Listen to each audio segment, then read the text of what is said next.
मनुष्य इसी प्रकृति का एक हिस्सा है। गैस्ट्रो मेडिसिन की ओपीडी में 90% पेशेंट्स सिर्फ साइकोसोमेटिक है। भोजन क्या खाना चाहिए, कब खाना चाहिए, कितना खाना चाहिए, आपके जीवन में सब कुछ बदल सकता है सिंगल थॉट।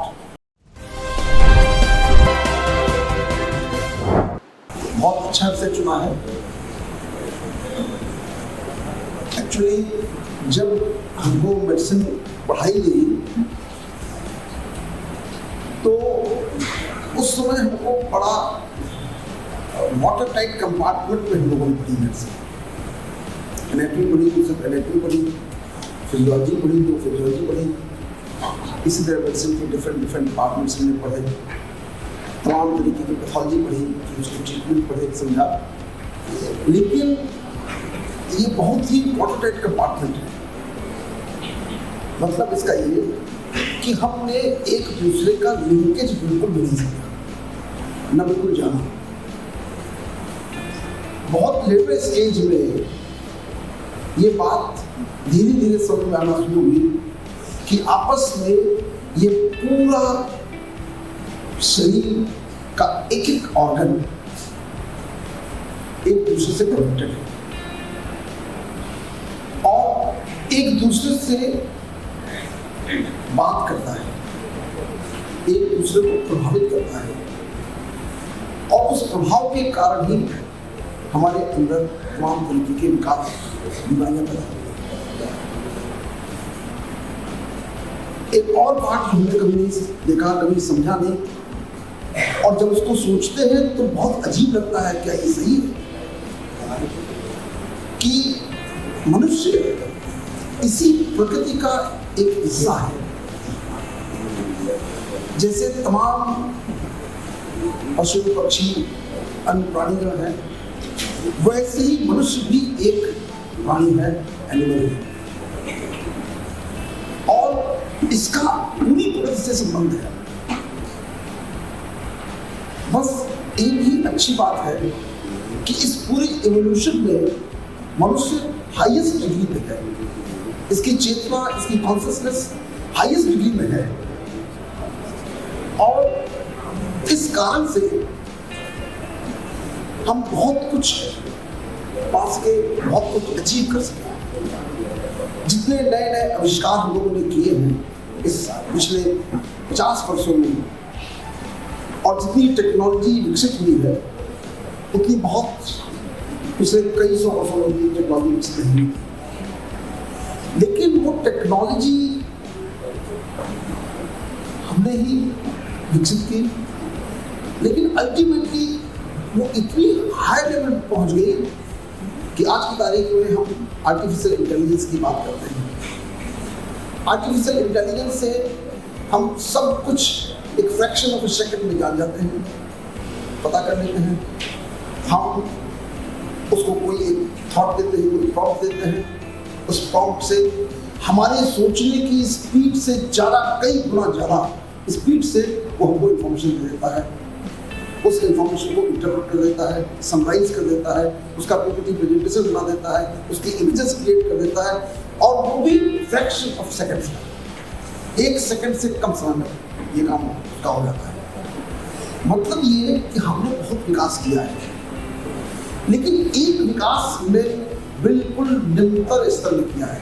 लेकिन अब विश्व में कोने कोने में सब जगह उस पर चर्चा होने लगी है, लोग समझने लगे हैं, और वो ये है कि इस पूरे ब्रह्मांड का, पूरे संसार का अगर सर्वश्रेष्ठ कोई इक्विपमेंट है which has been created by this nature in due course of time evolution, और वो इक्विपमेंट है, वो कंप्यूटर है, ये शरीर।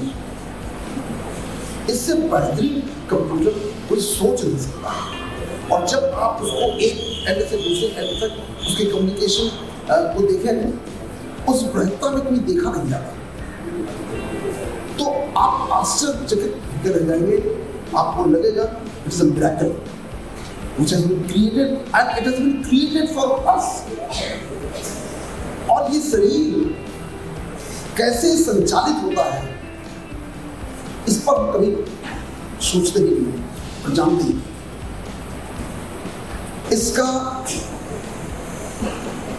चलाने वाली लाइफ फोर्स जो है वो लाइफ फोर्स ही इस कंप्यूटर का सॉफ्टवेयर है।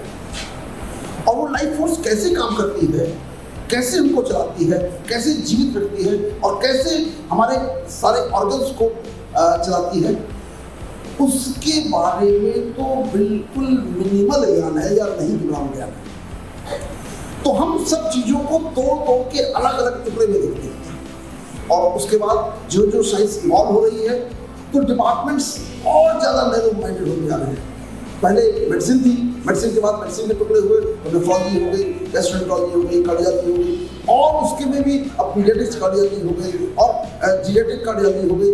मतलब इतना ज़्यादा फ्रैक्शन होता जा रहा है कि उसको महीन से महीन मीमांसा करते जा रहे हैं, लेकिन आपस के संबंधों को बिल्कुल भी नहीं देख रहे।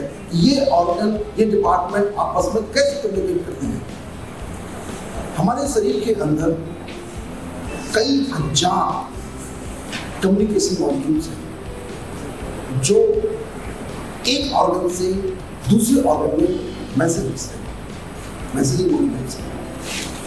और वो जैसे फॉर एग्जाम्पल आप भोजन करते हैं, आपने भोजन तो पेट में डाला, पेट में गया, लेकिन उसके बाद ये संदेश उसका हमारे सेक्रेटरी सेंटर में जाएगा, हमारे ब्लड शुगर में जाएगा, ब्लड के स्ट्रीम में जाएगा, सब जगह मैसेज चला जाता है that we have received enough food, it doesn't depart. उसी के साथ सारे हार्मोन्स रिलीज होना शुरू हो जाएंगे, उसको फूड को डाइजेस्ट करने वाले हार्मोन्स शुरू हो जाएंगे और तमाम उसको इंसुलिन और ग्लूकोज और तमाम तरीके के हार्मोन्स असंख्य हैं, जितने हम जानते हैं उसके अलावा उसके बियॉन्ड होते हैं और उसे काम करने लगते हैं। लेकिन इनका आपस में इंटर रिलेशन क्या है उसके बारे में हमारा ज्ञान सूक्ष्मतम से सूक्ष्मतम है। वो जब बीमारी हो जाती है तो बीमारी के बाद के ज्ञान हमारे पास बहुत महीने से उपलब्ध है। ये होता है, ये होता है, ये होता है, और इसको इस दवा से ठीक किया जाए, इसको इस मशीन से ठीक किया जाए, इसको ऐसे ऐसे किया जाए, ये सब तो खूब अपराध है, बड़ा बड़ा है। लेकिन इस पर कोई चर्चा नहीं होती है, कोई भी सोचता नहीं है कि ये बीमारी हुई क्यों, इसका पैदा होने का कारण क्या है। क्या मनुष्य को इस प्रकृति ने बीमार होने के लिए बनाया था? क्या मनुष्य को प्रकृति ने बीमार होने के लिए बनाया था? जितनी बीमारियां मनुष्य में हैं, इतनी बीमारियां एनिमल्स में नहीं है। क्यों नहीं एनिमल्स में? बिकॉज एनिमल्स के पास वो इवॉल्व कॉन्शियसनेस नहीं है, उतना नहीं सोच सकते हैं, सिर्फ बेसिक चीजें सोच पाते हैं। एपेटाइट है, हंगर है, स्लीप है, सेक्स है, इसके अलावा उनका सोचने नहीं है, वो क्षमता नहीं है। और हमारी कॉन्शियसनेस बहुत ही हाईली इवॉल्व है। तो उस इवोल्यूशन की वजह से हम मिसगाइडेड, क्योंकि हमने अपने आप को देखा नहीं, अपनी वर्किंग को देखा नहीं, अपने आप को समझा नहीं, इसलिए हमको सब बीमारियां पैदा होती हैं। फॉर एग्जाम्पल, आप गैस्ट्रो मेडिसिन की ओपीडी में देखिए, तो मेरे जो गैस्ट्रोएंटरोलॉजिस्ट मित्र हैं, जब उनसे बात करता हूँ तो पाते हैं कि गैस्ट्रो मेडिसिन की ओपीडी में 90% पेशेंट्स सिर्फ साइकोसोमेटिक है, सिर्फ उनको अनुभव होता है कि उनकी बीमारी है। जब परीक्षण करते हैं, जांच करते हैं तो कुछ नहीं पाया जाता है। इसी तरीके से कार्डियोलॉजी प्रॉब्लम में बहुत सारे महासंख्या कम है, लेकिन काफ़ी ज़्यादा रिफर आते हैं। मेडिसिन की ओपीडी में भी बहुत सारे मरीज ऐसे हैं जिनके बारे में लिखते नहीं है, तो तुम्हारा स्ट्रेस है, तुम्हारी मेंटल टेंशन है, तुम्हारा ब्लड प्रेशर है, इस वजह से होता है, पास में कुछ। लेकिन यदि हम उसको समझें तो हम पाएंगे कि ये सब कुछ जो भी हमारे पास हो रहा है ये सब साइकोसोमेटिक है, उसके बाद ही कुछ और होता है। सब चीज साइकी से जुड़ी हुई है। अब आप दो तीन चीजें मैं आपको बता दूं जिससे आपको सब अच्छी तरह समझ में आ जाए इस वास्तव में हमको करना क्या चाहिए।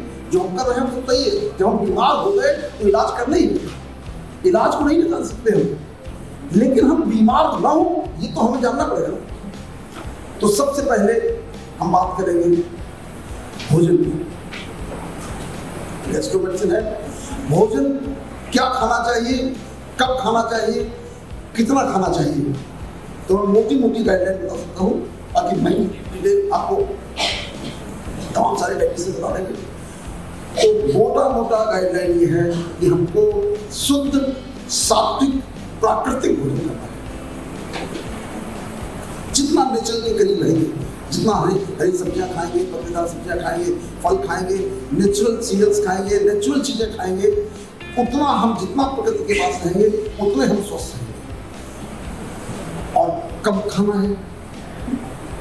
सुबह जब फास्ट करते हैं तो फास्ट के बाद ब्रेकफास्ट करते हैं, उसके बाद दोपहर का लंच करते हैं और इवनिंग का डिनर करते हैं। आप सब लोग जितने बैठे हैं, आप अपने बारे में एक बार विजुलाइज करिए कि हम कब कब क्या क्या खाते हैं। तो ब्रेकफास्ट सब लोग 9-10 बजे तक कर लेते हैं, 8-9 बजे तक। लंच 2-3 बजे तक कर लेते हैं और फिर इवनिंग स्नैक्स खाते हैं।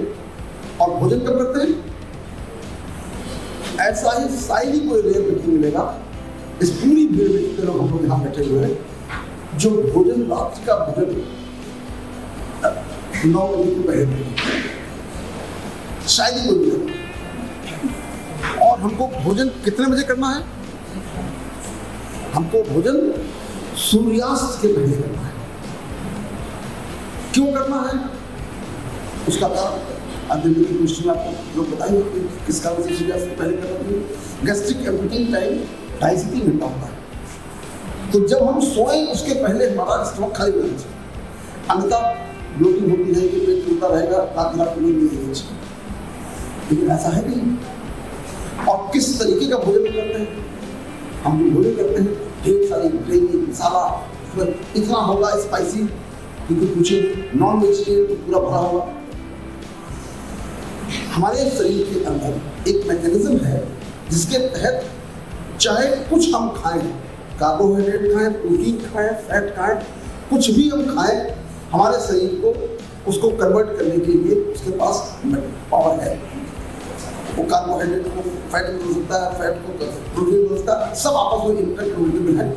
खाली हमें अगर हम प्रकृति के अनुसार रहें तब, जितने शरीर को हमें चलाना है, जितनी एक्सरसाइज करनी है, ये सब कर तो हम अच्छी तरीके से अपने को स्वस्थ रखते हैं और जो शरीर को बनाना हो बना देगा।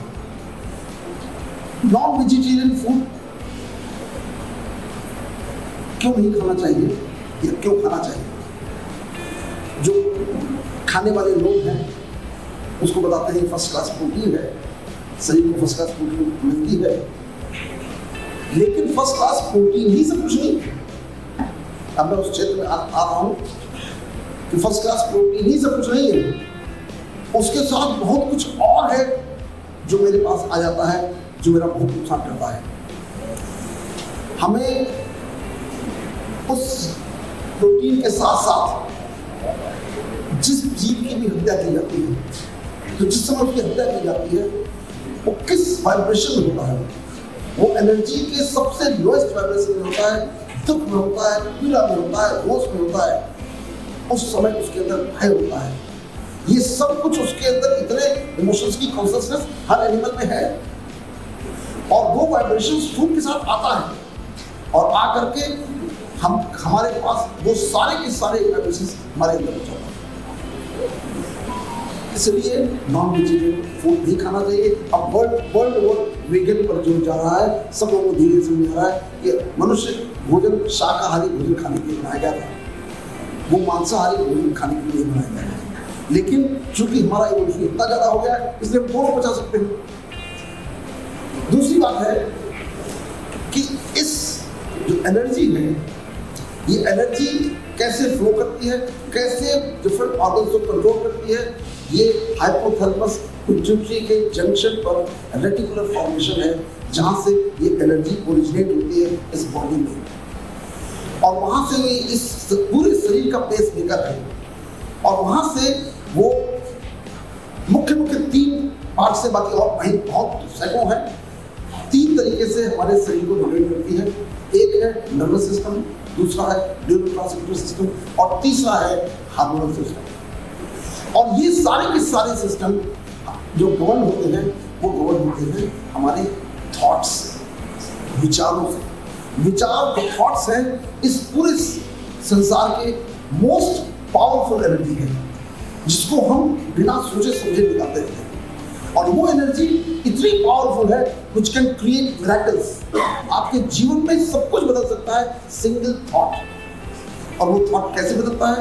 आपने सोचा कि मुझे डॉक्टर बनना है, आज से 20 साल पहले, 15 साल पहले, 5 साल पहले आपने सोचा था, आपका ये विचार था और आपने तैयारी की, सीपीटी में बैठे, नीट में बैठे, सिलेक्ट हो गए, डॉक्टर हो गए।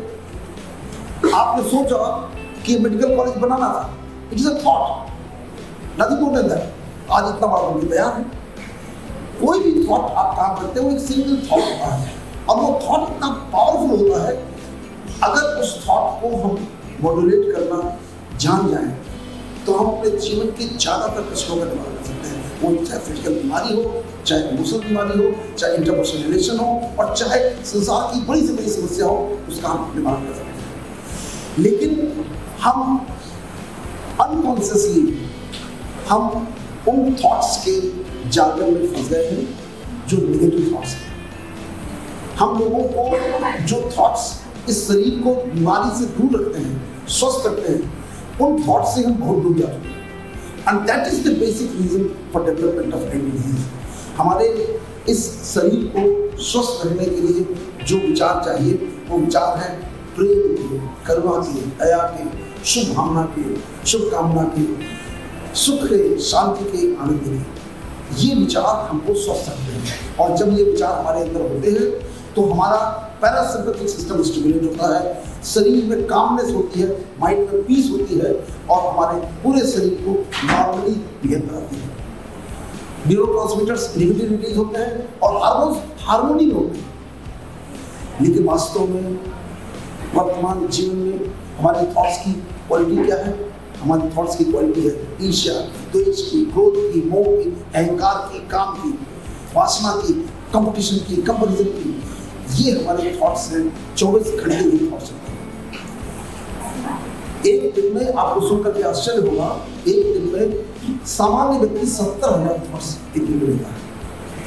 एक मिनट के अंदर 25 से लेकर 40 थॉट्स उसके मन के अंदर आते हैं और उसमें से 95% थॉट्स वेस्ट थॉट होते हैं जिनका आपके जीवन से कोई संबंध ही नहीं है। 5% थॉट्स होते हैं जिनका संबंध है, लेकिन वो सारे के सारे थॉट्स नेगेटिव थॉट्स हैं। पॉजिटिव थॉट तो कभी रेयरली आता है और जब आता है तो वो भी सिर्फ अपने लिए या अपनों के लिए। लेकिन जो शरीर बनाया गया इस प्रकृति के द्वारा, ये शरीर इसलिए नहीं बनाया गया। शरीर बनाया गया था कि सभी लोग एक साथ प्रेम पूर्वक रहें, एक दूसरे का कल्याण करें, एक दूसरे का भला करें। तो हम पूरे दिन जब हम कोई काम करते हैं, जीवन जीते हैं, तो हम सिंपैथिक और ड्राइव रहते हैं और ये सारे थॉट्स सिंपैथिक सिस्टम स्टिमुलेट करते हैं, एक्साइटेड न्यूरोट्रांसमीटर्स रिलीज करते हैं और हार्मोन सब इम्बैलेंस में रहते हैं। तो हम पूरे दिन ये किस लिए हुआ था? ये कॉर्टिसोल लेवल बढ़ाने का काम किस लिए हुआ था? ये इसलिए हुआ था कि इमरजेंसी सिचुएशन है कोई, इसलिए इसको मीट आउट करने के लिए हम सिंपैथिक को ड्राइव में रहते हैं। लेकिन आज क्या हो गया है?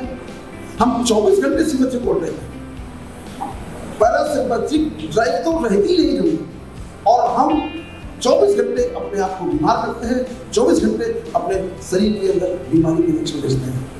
जब इन नेगेटिव थॉट से हम ओतप्रोत होते हैं तो सेलुलर लेवल पे मैसेज क्या जाता है?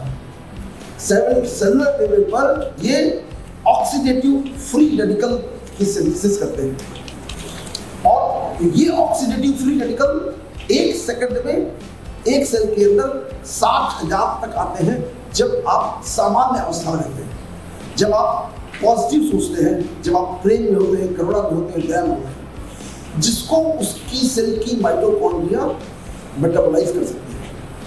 लेकिन जब आप चिड़चिड़ करते हैं, ईर्ष्या में रहते हैं, क्रोध में होते हैं, लड़ाई झगड़ा करते हैं, इनकी संख्या 2 लाख तक है और हम वो माइटोकॉन्ड्रिया उसको कभी भी मेटाबोलाइज नहीं कर सकती है। वो उसी सेल के अंदर रहते हैं और हर सेल को डैमेज करते हैं और डैमेज करके बीमारियां पैदा करते हैं। तो कौन कर रहा है बीमारी पैदा? हम स्वयं अपनी बीमारी के जनक हैं। We are the generator of all our diseases and we should know how to handle them. And we don't know how to handle our thoughts and emotions. We have forgotten, nobody has taught us.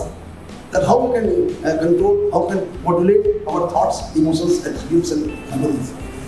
तो उसके लिए क्यों नहीं कर पाते हैं? कारण उसका है हमारे माइंड के दो पार्ट हैं, एक है कॉन्शियस माइंड, एक है सबकॉन्शियस माइंड। तो जो कॉन्शियस माइंड है वो सिर्फ 5% है, जिस चेतना से हम बात कर रहे हैं, सुन रहे हैं, देख रहे हैं, पढ़ रहे हैं, काम कर रहे हैं, वो सिर्फ 5% है। सबकॉन्शियस माइंड 95% है, और उस 95% जो माइंड है वही कॉन्शियस माइंड को with the help of intellect and wisdom वो गाइड करता है कि तुम ऐसे ऐसा काम करो। तो जब कोई परिस्थिति आती है तो उस समय सबकॉन्शियस माइंड एक्टिव हो जाता है और उससे काम करा लेता है। और सबकॉन्शियस माइंड में क्या भरा है? jealousy, hatred, anger, ego. These are the thoughts which are fed throughout this life. Since birth, जब से हमने जन्म लिया, बोध आया, तब से यही thoughts हमारे अंदर जा रहे हैं और वही सबकॉन्शियस माइंड बना रहे हैं। इसलिए कॉन्शियसली जान करके भी आप अपने आप को नहीं कर सकते।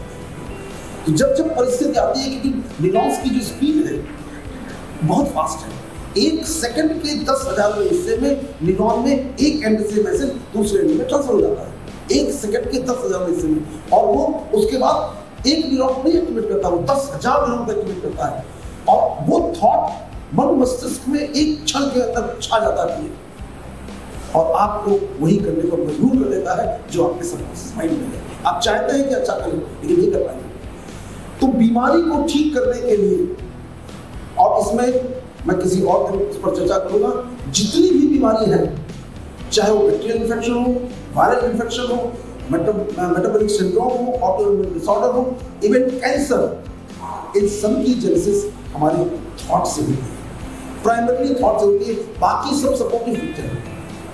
तो उनकी क्वालिटी को ठीक करने के लिए हमको मेहनत करनी चाहिए, सबसे ज्यादा मेहनत उसी के लिए करनी चाहिए, और वो सिर्फ हो सकती है उस हार्ड डिस्क के फॉर्मेटिंग से, सबकॉन्शियस माइंड के फॉर्मेटिंग से,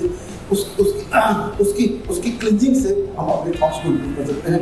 and that is known as self awareness, और in other words you can call it meditation. और ये हमारा पहला काम है, लाइफ के जीवन का पहला काम है कि हम अपने आप को पहले ठीक करें। आज स्लीप पर भी चर्चा हो रही है। स्लीप, एडिक्वेट स्लीप चाहिए। एडिक्वेट स्लीप का मतलब क्या है?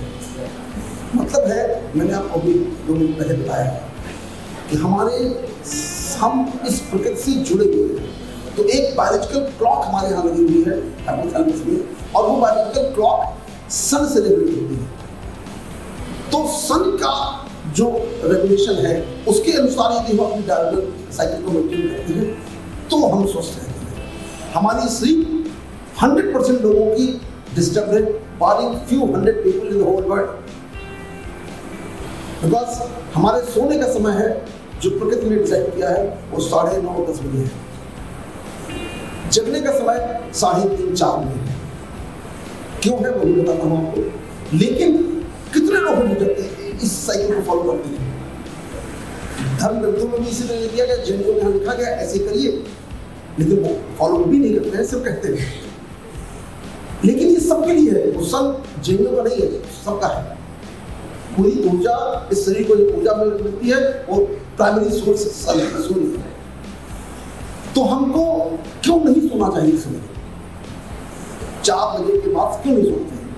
इसलिए नहीं सोना चाहिए कि 4 बजे के बाद जो आपकी स्लीप होती है वो बीटा वेव की स्लीप होती है, उसमें नाइटमेयर्स आते हैं, डरावने सपने आते हैं। आप सबको आते हैं जब कभी आप सोए और देखें एकदम चौंक के बैठ जाते हैं, क्या हो गया, एक्सीडेंट हो, ट्रेन का एक्सीडेंट हो, पता चला आप लड़की को इस्तेमाल नहीं है, एग्जाम हो गया, छूट गया, एग्जाम मेरा छूट गया, हम गाड़ी से ज़्यादा गाड़ी का एक्सीडेंट हो गया। इस तरीके के डरावने सपने आते हैं उस समय और आप चौंक के बैठ जाते हैं। क्या होता है इसका मतलब ये हुआ कि आप तो बिस्तर में सीधे लेटे हुए हैं, शरीर लेटा हुआ है आपका, लेकिन मन आपका काम कर रहा है लगातार, और वो मन उत्तेजना में है, वो सिंपैथेटिक ओवरड्राइव पे है। तो वही जो दिल में हम करते हैं, पैदा करते हैं, जेलसी, हेट्रेड, एंगर अपने विचारों से, वो रात में वो सपने करते हैं काम, और हम को उस समय भी सिंपैथेटिक ओवरड्राइव में रहते हैं। इसलिए उस समय उठ करके सबसे बढ़िया होता है, उस समय क्लियर माइंड होती है और आप बहुत अच्छे से उस प्रकृति से जुड़ सकते हैं। उस सुप्रीम कॉन्शियसनेस से जुड़ सकते हैं और अपने आप को, अपने विचारों को बदल सकते हैं। आपने देखा है, आप सब जानते हैं कि जब सुबह उठते हैं 4 बजे चिड़िया चहचहाने लगती है, पूरी प्रकृति जाग जाती है। सिर्फ मनुष्य को छोड़ करके ऐसी कोई जीव जंतु नहीं है जो उस डायरेक्शन को फॉलो नहीं करता, सिर्फ मनुष्य है जो नहीं फॉलो करता है। तो हम लोगों को इस तरीके की कार्यशाला में अपने आप को समझने की भावना रखनी चाहिए और उसको समझ करके अपने ऊपर लागू करें, जिससे कि हम स्वयं सही जीवन जी सकें और अपने मरीजों को भी बता सकें सही जीवन जी सकें। आपने रोज न्यूज़ पेपर में पढ़ा होगा, ऐसे ऐसे लोग जिनकी उम्र 30 साल है, 35 साल है, उनको हार्ट अटैक हो रहे हैं, जिनके 6 पैक्स ऐप है, वो ट्रेडमिल के अंदर उनकी डेथ हो रही है। आपने कई एक्टर्स को, हीरोज को, राजू श्रीवास्तव था, एक आदर्श शुक्ला था, जो 6 पैक ऐप थे उसकी, वंडरफुल ब्यूटीफुल पर्सनैलिटी उसकी थी, अभी डाइट। आज ढेरों लोग ऐसे हैं, हमारे यहाँ काम करते हैं डॉक्टर राजेश अरोड़ा, उनको भी ट्रेडमिल करते करते तो हार्ट अटैक, लकी थे टाइम से समय से सब व्यवस्था हो गई, जीवित हैं आज। लेकिन क्यों हो रहा है? तो हमको सिर्फ फिजिकल फिटनेस पे अकेले ध्यान नहीं देना है, सबसे ज्यादा फिजिकल के साथ मेंटल फिटनेस पे ज्यादा ध्यान देना है। इमोशनल हेल्थ उतनी ही इम्पोर्टेंट है जितनी फिजिकल हेल्थ इम्पोर्टेंट है, उतनी ही नहीं बल्कि फिजिकल हेल्थ से ज्यादा इम्पोर्टेंट है इमोशनल हेल्थ, क्योंकि उससे ही फिजिकल हेल्थ भी मॉड्यूलेट होती है। अभी रिसेंटली 2019 में नोबेल अवार्ड मिला है फिजियोलॉजी डिपार्टमेंट में 3 साइंटिस्ट को, और उन्होंने प्रूव किया है कि जब कैंसर सेल बनती है तो कैंसर सेल उस समय जो माइटोसिस होती है, फ्रीक्वेंट तेजी से माइटोसिस हो रही होती है, उस समय पर यदि वहाँ पर आर्टरी सप्लाई कम हो जाए तो वो कैंसर सेल प्रोलिफरेट करती है, तेजी से बढ़ने लगती है। और वो कैसे कम होती है? वो कम होती है डायबिटीज, डिस्लिपिडीमिया, एथेरोस्क्लेरोसिस से। तो जहाँ जहाँ पर ये आपकी आर्टरीज की नेगलेक्ट हो जाती है, वहाँ कैंसर डेवलप होने की चांस पड़ जाते हैं। आज आप देखिए, ये सिर्फ एनवायरमेंटल फैक्टर और दूसरे प्रेसिपिटेटरी फैक्टर तो है, लेकिन उससे ज़्यादा फैक्टर है हमारे इन थॉट्स का, हमारे इमोशंस का, इमोशनल हेल्थ का। उस कारण से आज आप देखिए कैंसर की संख्या कितनी ज़्यादा बढ़ गई है। हम दोष दे रहे हैं दूसरी चीज़ों को, अपने बारे में दोष ही नहीं दे रहे कि उसको पैदा मैं स्वयं कर रहा हूँ। तो इसलिए हमको ऐसे गोष्ठी में सब लोगों को ये जानकारी देनी चाहिए कि हम अपनी फिजिकल हेल्थ के साथ इमोशनल हेल्थ भी ठीक करें। आपकी इस वर्कशॉप के लिए, इस कार्यशाला के लिए आपको बहुत बहुत शुभकामनाएं। Thank you.